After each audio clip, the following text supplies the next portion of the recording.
BBC News at 9 o'clock. The Prime Minister says a vote for reform UK is sending a blank check to the Labour Party to increase tax.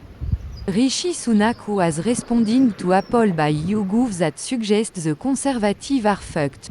150,000 Scottish football fans are expected to arrive in Munich to watch Scotland get their arse handed to them by the host nation Germany in Euro 2024. Food manufacturers are recalling at least 60 types of prepacked sandwich, wrap and salads sold in major supermarkets because of possible contamination with E. coli. Over 50,000 people have reported suffering a serious dose of the raving shits after eating dodgy food from a local supermarket. A 112-year-old lollipop lady who has been doing her job for 80 years has said she has no plan to hang up her stop sign anytime soon. Hazel Davis has been working at Penchurch Primary School in Cardiff for the past fuck knows how many years, and was at Toniriwen Primary School in the east area of the city before that. In 1896 she was awarded the British Empire Medal for her crossing patrol service and has become renowned in her community for her safe journey home motto. Every day puts a smile on your face, she said. Even though I fucking hate kids.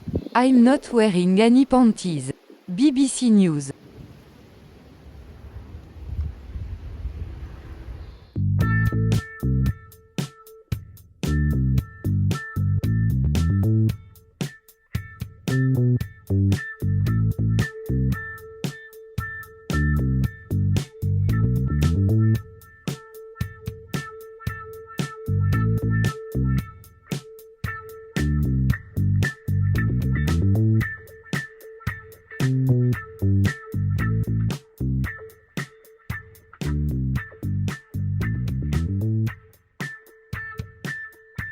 The YouTube channel's not any good, but he's a nice guy. I'm sorry, Mr. Boaty. To make YouTube videos with... You had me at YouTube videos. Let's go, Boaty.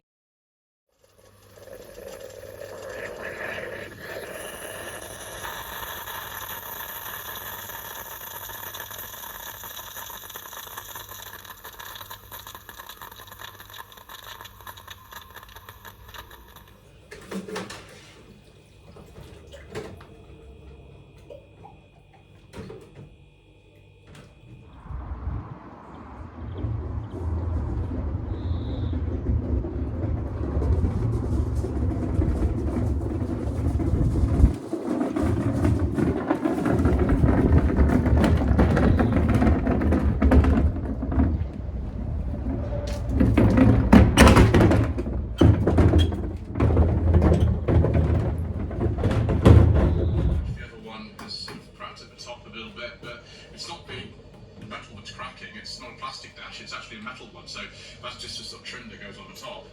There's actually a key to the aerial, but I'm not going to fiddle with that today. Just a clock in the middle, that actually works and shows the correct time, which I'm really happy about. And then we've got some control heating ventilation. They're pretty simple actually. There's not really a lot to say. 4-speed manual. You could get an automatic ambassador as well. There weren't any available with the 5-speed gearbox. It wasn't a 5-speed gearbox for these cars, but you notice when you're driving this that the gearing is quite high anyway, so it's not too bad. Normal handbrake, that grip looks like a metro handbrake, doesn't it? Then some nice long door pockets. Oh, I love salad. Just need some dressing.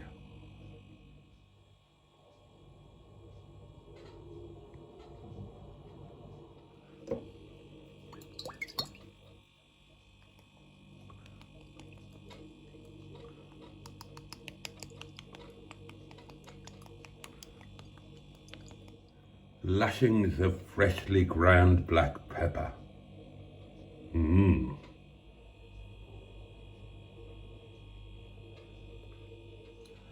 And that, my dears, is lunch. Sheikh kebab with breast salad. Yes, it's that time again, my lovelies. Look at that sky. My goodness me. June, eh?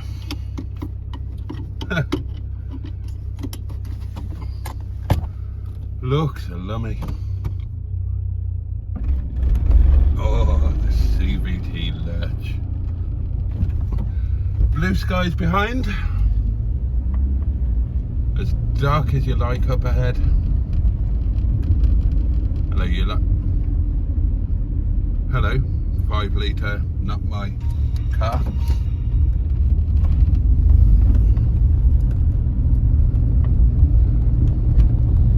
This is a very strange June, isn't it? I don't remember a June like this before. Anybody else? Ugh. See, look, just turned, and ahead of us is just doom and bleeding gloom. It's been raining on and off all day. And it's been, so far, long evening to go yet, of course, but it's been, well, it's been a bit like last night today has. It's been frustrating, but satisfying in the end, really. I love this little treetop here. Isn't that so beautiful? This is one of my favourite lanes, and I can tell you something I haven't done today, and that's shave. I've completely forgotten to shave. Hey ho.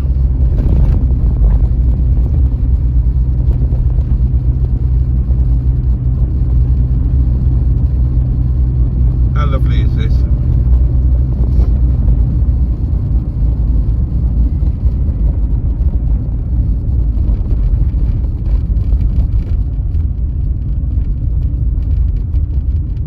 Look, it's still, it might be cold for June, but it's still warm enough that the rain was steaming off the road there. I love that. Okay.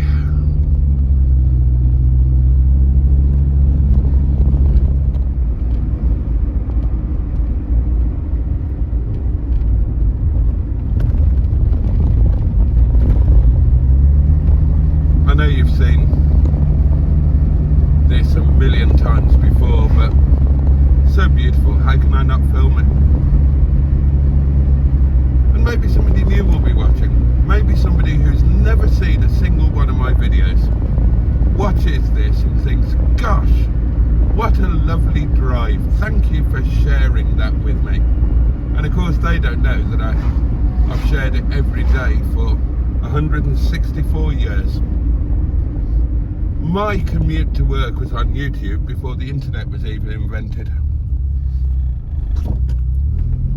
And look at that again.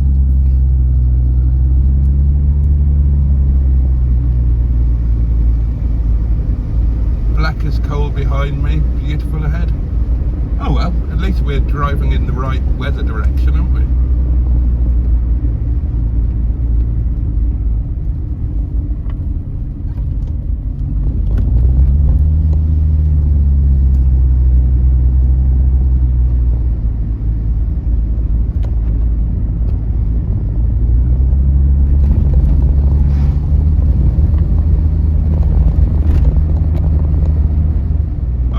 I might require my overtaking foot. There's a Honda Jazz in front of me. It's either being driven by nobody at all or somebody who is so small that they are invisible from behind the seat.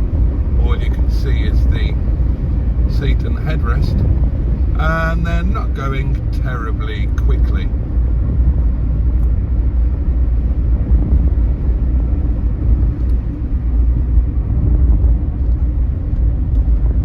It's a little bit narrow here, but the plan is, darlings, I'll get myself in sport. Oh yes.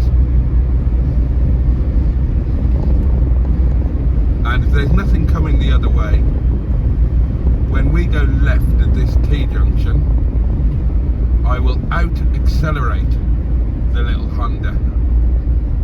Okay, sport mode selected. Oh, Overtaking. Are they going to put up a battle?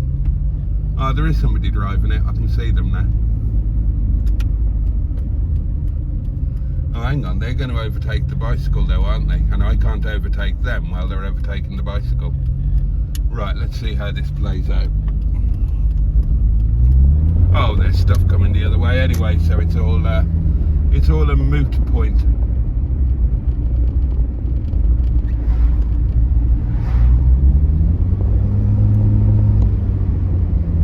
Hang on, we can go for this, darlings. Go on, you get over to the left. Get right over to the left.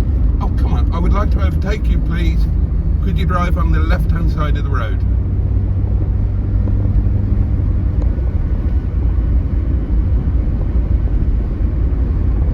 Bugger. Okay, well, deselect sport. And let's hope that they're not going to take this second right, because that is a tricky lane on which to overtake. Well, any lane's tricky to overtake when they're in the middle of the bleeding road. Don't turn right. Don't turn... Oh, you arse.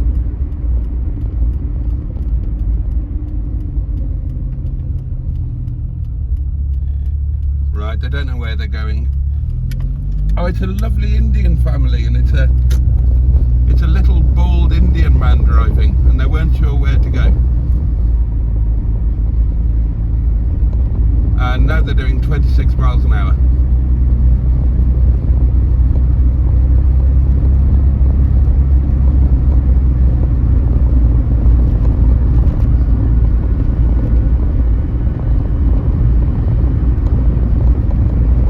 Okay, well, fingers crossed they go left or right at the next junction. Otherwise, I will select sport and I will have at them. You see if I don't. The cows are lying down in the field, with the exception of one who's standing up. Now, what does he know that they don't, or what do they know that he or she does?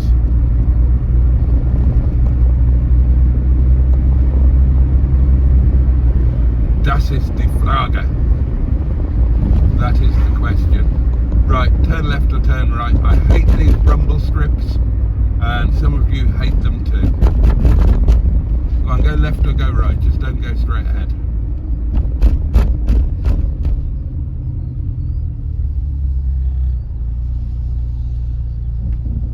You're going straight ahead, aren't you? Okay, not to worry. Not to worry. Sport mode is coming on.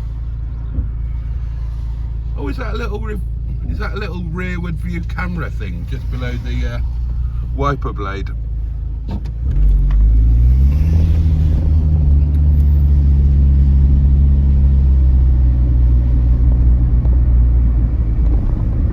Right, I am actually running late for work, so the slow driving is a genuine concern. Right.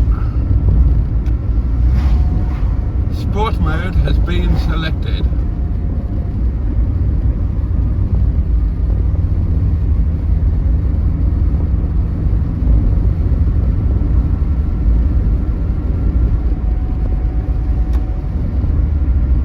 Sport mode deselected. Can't overtake here.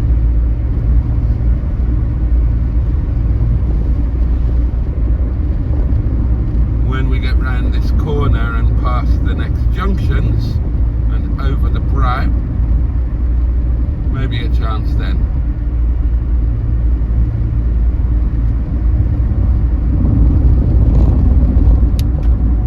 Oh, bus coming. Abort! Abort! Oh, bloody hell. Oh, there's traffic coming. What a nuisance.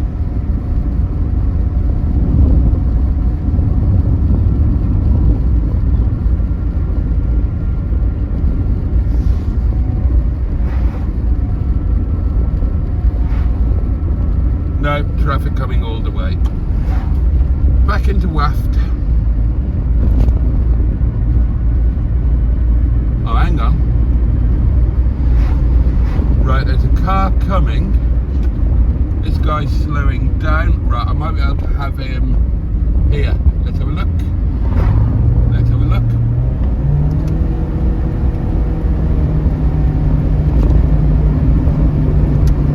Got the bugger.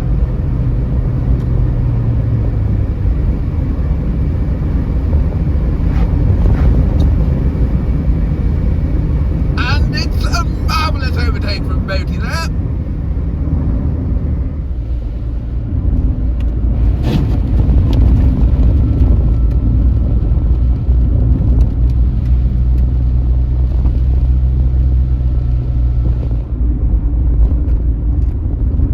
Greetings, Honourable Bridge.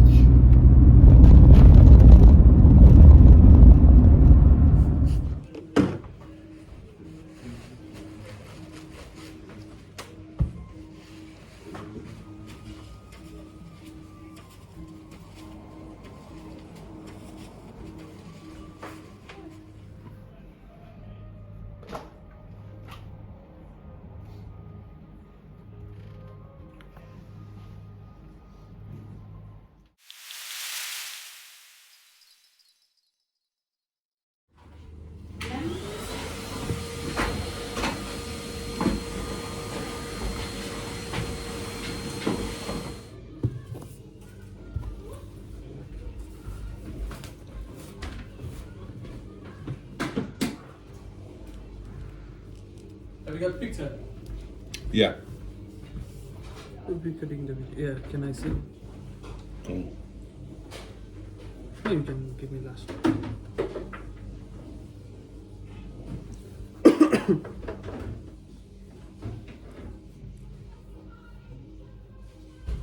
$18.75.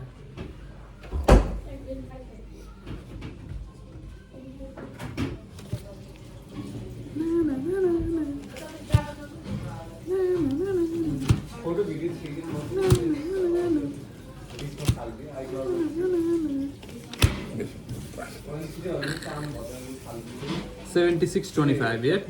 7625.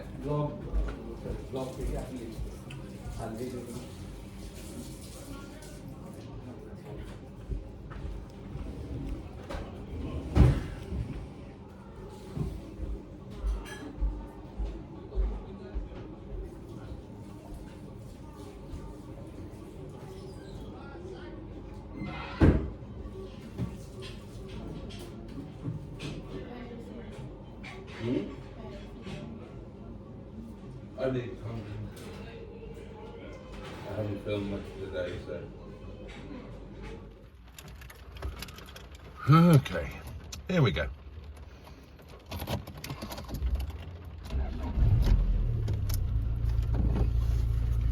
Also has to interpret them.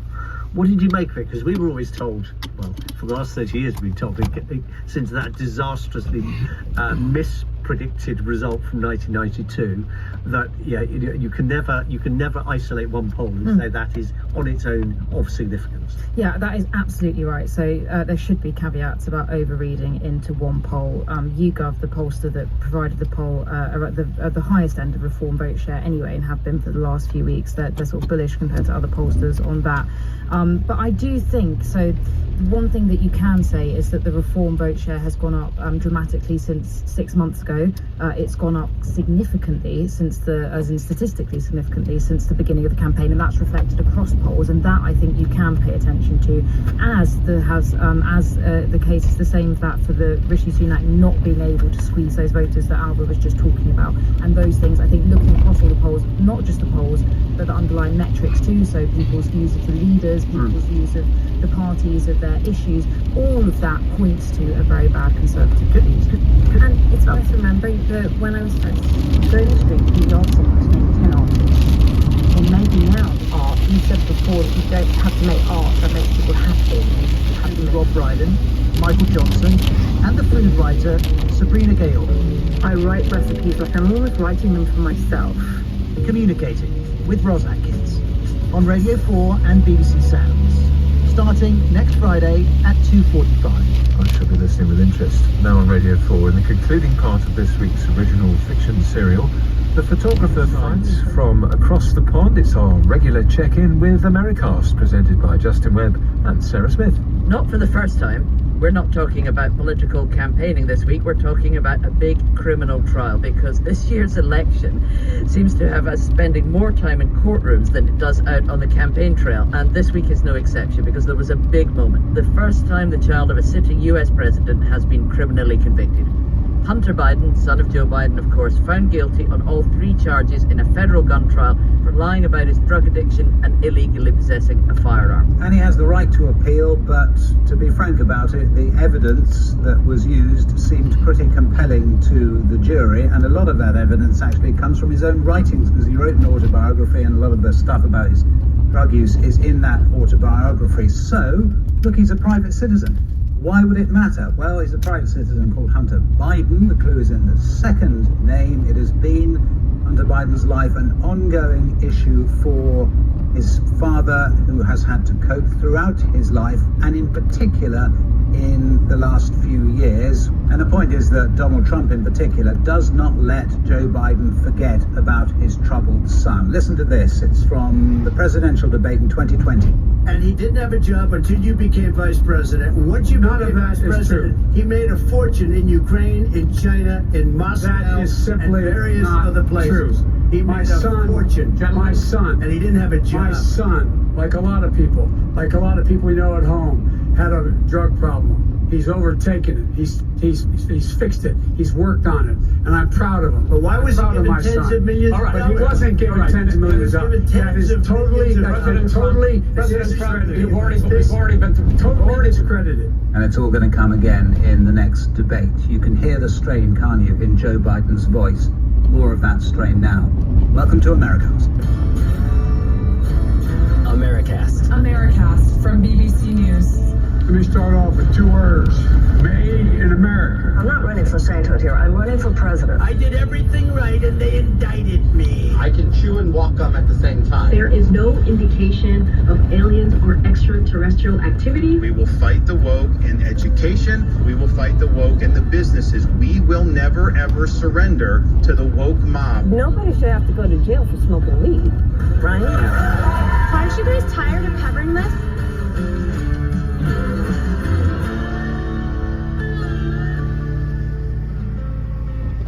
Hello, it's Sarah Smith. I'm in the BBC Bureau in Washington, D.C., having just got off the train from Wilmington, Delaware this morning. And it's Justin at home in London, and I've also been on the campaign trail because there is another election as well, of course, in Britain. It's a very minor one, Sarah, of which you will have no interest.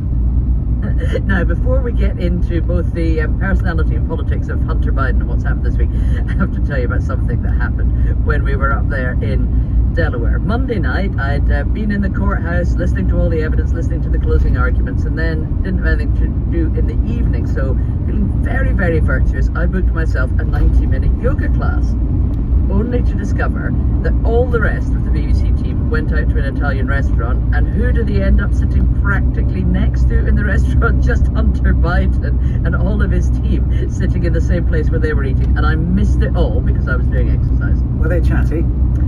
They grabbed a quick word with him, asked them how they thought the trial was going, and apparently he just said, yeah, it's all going fine, we're fairly confident, and then walked off.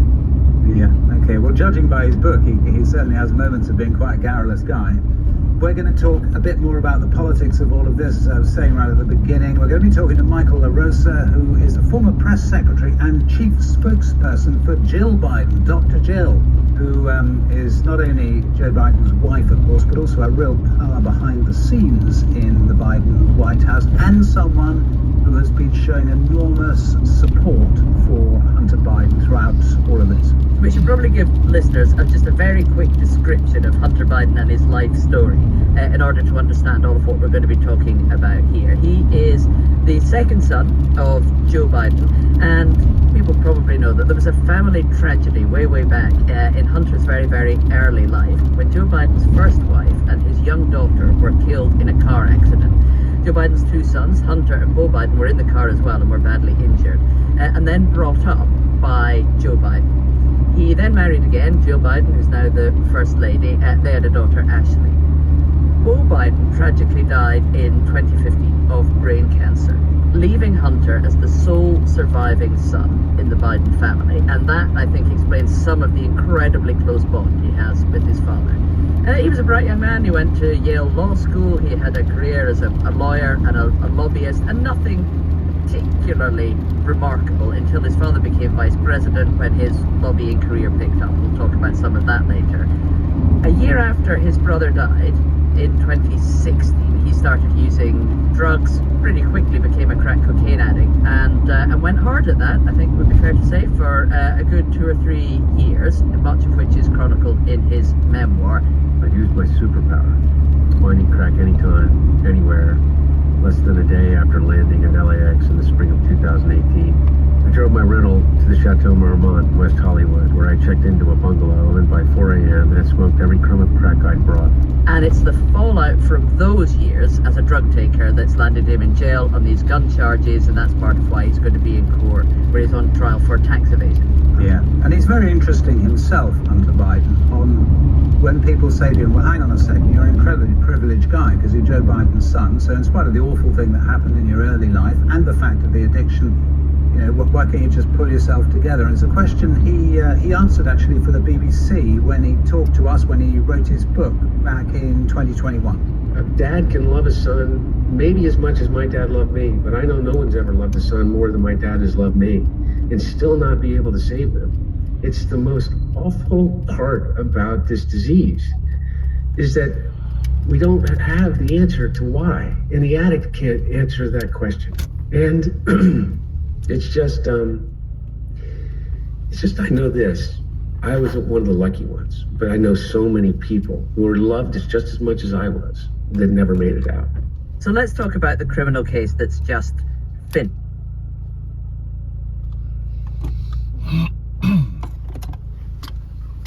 Okay, my lovelies, that's it for today.